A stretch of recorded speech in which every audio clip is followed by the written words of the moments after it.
damage that the Flash Wolves are looking for in the early game. And last pick is Akali, and that might be top lane Akali. It is. And it's in the hands of Keen, the carry top. Is fairly vulnerable.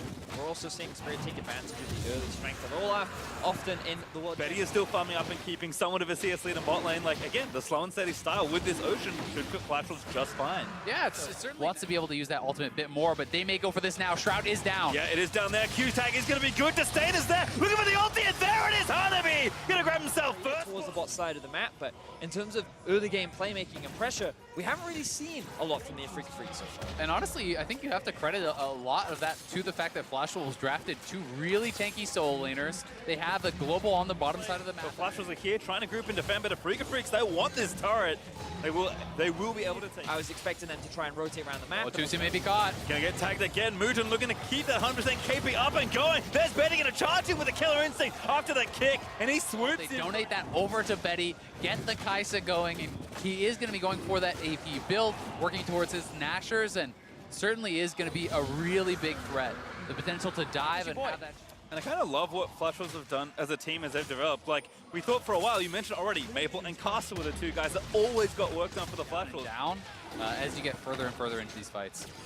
Gearing up for a fight around this Draco, potentially Hanabi in the middle of the team could be in a little bit of trouble, but he's going to take up a decent amount so far. Turret top as Keen is still pushing, and Hanabi is able to get out relatively safely. Maple, though, forced to burn the ulti as Kuro's knockup. Able to take off 50% of their HP.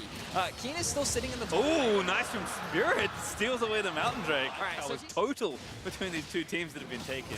Oh, here we go.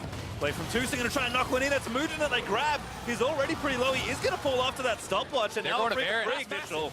Flash Wolves going to have to mount a defense here in a 4v5 as Sword Art does taunt Tusin. Betty looking for a way into this team fight, but from the brush, Keen again is going to try and make the play. There's the Vocals over the front liners are so tanky as Betty is going to get San United as Keen's forced into stasis. Betty does get the kill. That's Keen down as Flash Wolves will mount the defense. Betty with a double, going to make it a triple kill, and 4v5 Flash Wolves defend.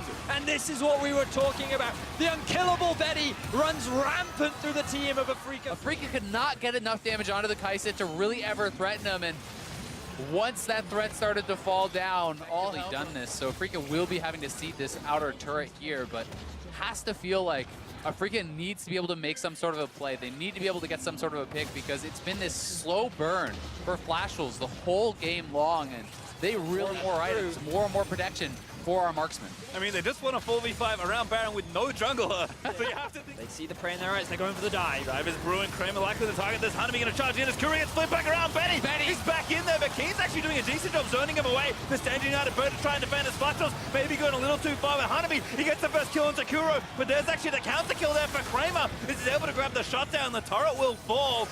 Under the turret, in your face like that, Betty is basically zoned completely, and it's a trade and you lose your turret, right? Like, it becomes very hard to see how they are really going to win these 5v5s. A couple of wars now, but now they're collapsing onto Keen. This just keeps happening. Maple pops the righteous Gory, charges in. Keen already taking a little too much damage. There's no real carry here.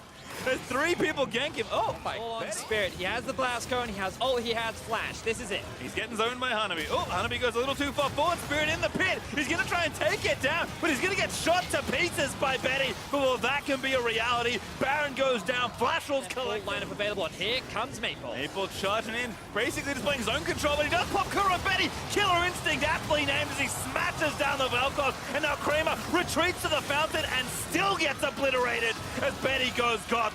And Flash Wolves melt through Afreeca once again. The Nexus is in their eyes, and they're looking to top the group. It's been cool, calm, collected, but most importantly, dominating as Mugen just misses the flash kick onto Keen. But the Nexus turrets will get shredded down. Sword Art will land the final taunt to get Flash Wolves the ace, and they will smash Afreeca in this late game.